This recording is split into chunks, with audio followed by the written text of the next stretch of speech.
So, you're looking to slap on some sick tight wheels to give your ride that extra dose of cool and unleash its inner beast. Well, today we're diving deep into Wheels and Fitment 101, ensuring your ride doesn't end up looking like a total dud. Now, you might be thinking, Ricky, you should respect all builds. but listen, We ain't got time for that. Nobody got time for that.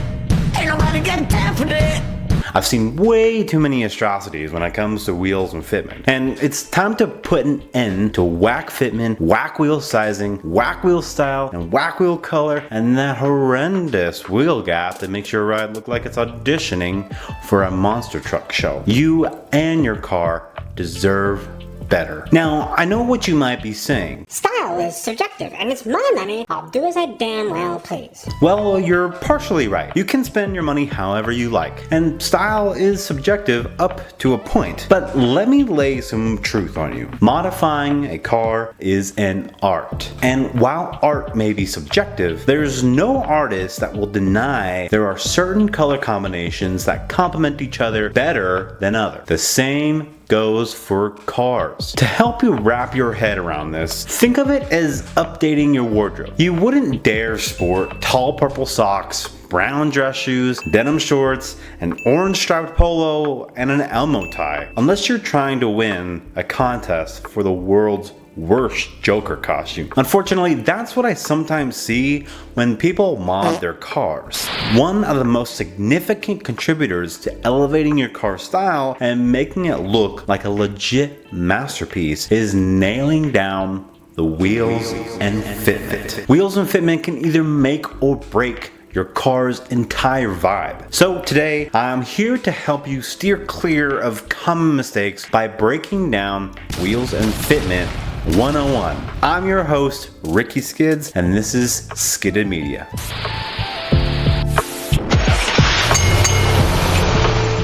Number 1, questions and research.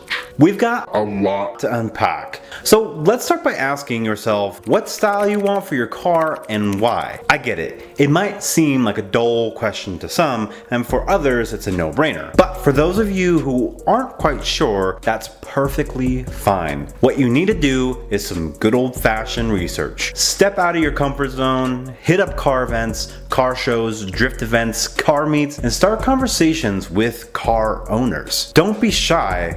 Shy, but some more. Trust me, car enthusiasts love to chat about their beloved rides. And remember, when it comes to gaining knowledge, there's no such thing as a dumb question, particularly if you're looking at wheels. And especially if they're legit wheels on a badass car, the owners will likely be more than happy to spill the beans on their wheel specs. Number 2, fitment. Now, fitment is just as crucial as wheel specs, and they go hand in hand. There are various fitment styles out there, and quite often, achieving the perfect fitment involves a careful blend of good wheel specs, suspension mods, and even body mods. Now, let's run through some of these fitment styles. Flush fitment. Think of it as the wheel lip aligning perfectly with the fender. Accompanied by minimal to no negative camber, it's the go-to style for grippy circuit track focused vehicles like the Evo S2000 or any M3 or M2 car. Tucked fitment is all about having that wheel lip nicely concealed within the fender. You'll often see show cars or lowered show trucks rocking this setup. Stance. Stance fitment can either be tucked or situated right on the edge of the fender. This style often boasts a noticeable negative camber and is typically seen on rides with big deep dish wheels. Poke. Poke is when the wheel lip extends past the fender. To pull off poke fitment, the lip should only stick out and the tires should be stretched just enough to snugly tuck and contour the fender's shape. Anything beyond that and you'll land right in the middle of the crowd of poked diesel trucks and Carolina squat enthusiasts. And trust me, it's not a place you want to be. Now, after you soaked up the car scene and gathered some style inspiration, it's time to hit the virtual world and start your own research. Dive headfirst into content on platforms like Instagram, YouTube, or TikTok. There you'll find dream builds and seasoned car aficionados who know the ins and the outs of wheel style, brands, and specs. Once you've done your homework, pick at least 10 wheels that catch your eye and could complement your ride. Keep those options in your back pocket because we've still got more ground to cover. Number 3, wheel sizes and offset. Now that you got a fair idea of the wheels you fancy, whether they're single piece or multi-piece, let's dive into the nitty-gritty. Understanding wheel sizes and offsets is paramount because they hold the keys to unlocking the perfect fitment. When it comes to wheel sizes, there's a sweet spot to be found between too big and too small in terms of the wheel diameter. It all hinges on your car's chassis and the type of build you're aiming for.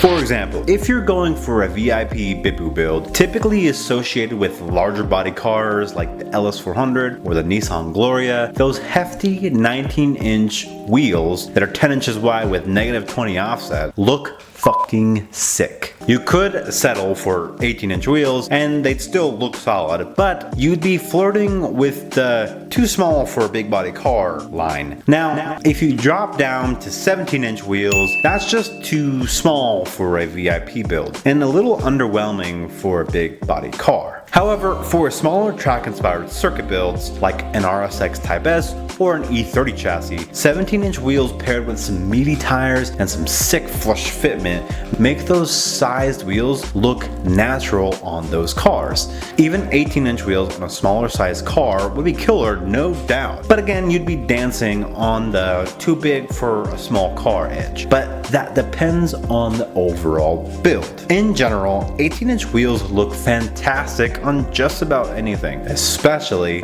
drift cars. The 18 by 9.5 plus 22 is a sweet choice for many legit drift cars since they offer some sexy concave while usually fitting up without a boatload of work to make them play nice. They work great on small to medium sized cars like the S chassis, IS300, JZX chassis, but they're not exclusive to drift cars. They suit non-drift cars like Evos, S2000s, E46s, and so much more. The list could go on and on. Certain chassis, like the S chassis or Zs, can accommodate wider wheels. So you might spot a 350Z with rolled fenders running an 18 by 10-inch wheel with no problem. Of course, that might depend on whether any bodywork has been done to allow those wider wheels to fit perfectly and achieve that sick tightness.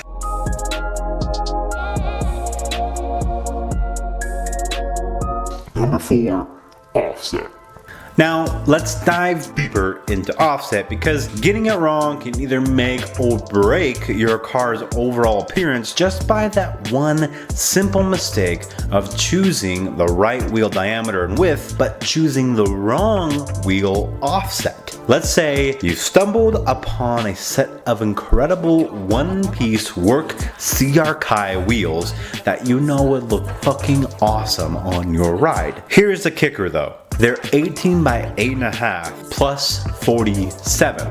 That's a buzzkill. Despite the wheel diameter and width being on point, the extreme positive offset crushes the wheel's appearance, leaving it without that cherished deep dish concave look. Essentially, it's as flat as your glutes from skipping leg day at the gym. So let's break down what offset means. Offset in a wheel pertains to the location of the wheel mounting surface in regards to the wheel center, and it's measured in millimeters. Now, as a note, the wheel spokes and the face will typically follow the mounting surface. That's why offset affects the look of the wheel greatly. Zero offset means the mounting surface sits dead center within the wheel. Any offset close to zero will give you that Mouth-watering concave appearance. Positive offset, on the other hand, pushes the wheel mounting surface toward the outer lip, effectively bringing it closer to the outer fender. Just think about stock OEM wheels you receive from the factory. In my book, they look less appealing because they lack the depth that comes with concave or deep dish wheels.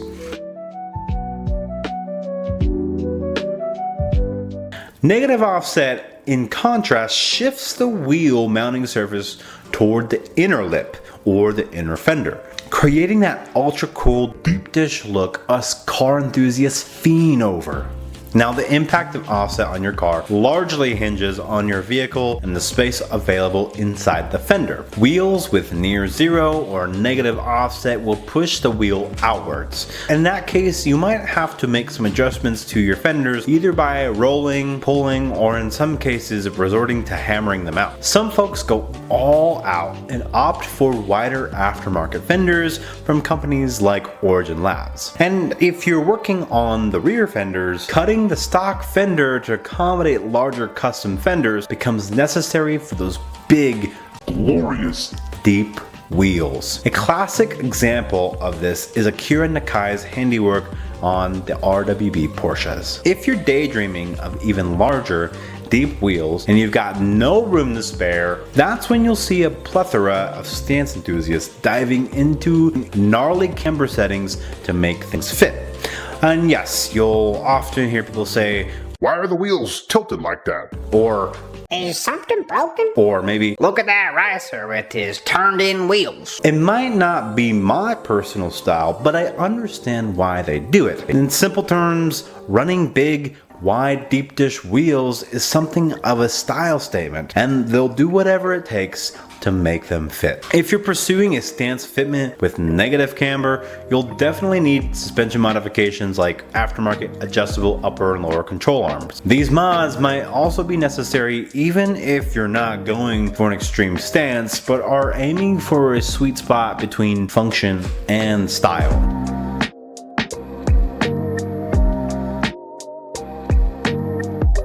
Number 5. Testing. Now, let's not make the rookie mistake of dropping a ton of money on wheels without being sure they'll fit. There are several ways to test the waters. Part of it involves returning to the research phase to confirm fitment through old forums or Instagram comments, where you'll likely discover the max wheel size your car can handle. From there, you can begin deciphering what it would take to accommodate larger sizes. If the forums aren't offering you a lifeline, or you haven't found answers by talking to other owners, you can opt for a wheel fitment tool. This handy tool allows you to choose the wheel specs and bolt it right up to the hub to show you exactly where the wheel's lip will sit. Now you might say, But Ricky, that tool costs around $50. yeah, and depending on the wheels you get, you could end up shelling over $1,000 or more per wheel, meaning you could spend easily north of $4,000 on a full set of legit wheels. Plus, you never know when you'll need it again if you get a different ride down the road. Number 6. Buying. Alright, now I've given you the ballpark idea of wheel sizes, offsets, and fitment styles. But how much is this going to cost you? You might be wondering why wheels are sometimes priced like they're forged from solid gold. Well, it boils down to that age-old saying, you get what you pay for. Now, you've probably heard of reps before. Reps refer to those cheap knockoff replicas of real wheels. And you might ask, So Ricky, what's the big deal? I'm glad you're asking questions. Without diving too deep into the science, the basic difference is that reps are low-budget, mass-produced replicas of the real deal. Reps are heavier, less durable, and lack the finesse of their genuine counterparts. Authentic wheels, on the other hand, are built with racing in mind, and they're still the go-to choice for racing today. They're not only more robust, but they're lighter and are painstakingly crafted to perfection. Style on authentic wheels is sick tight, and legendary wheel companies like Work, Weds, SSR, Inkei, Volk, and BBS are the OGs behind wheel styles you see today. And it's because of what authentic wheels bring to the table in terms of both form and function that they've earned their place in motorsports and car culture as a whole. One more thing to keep in mind is that authentic wheels don't just hold their value, they often appreciate over time, especially if they're discontinued and considered collectible. Reps, on the other hand, will typically lose resale value because no one wants to buy beat up knockoffs. I can't dive into the nitty gritty of the science behind real versus reps right now because it would make this video way too long. But keep an eye out and make sure to subscribe because we'll dive deeper into that in a separate video.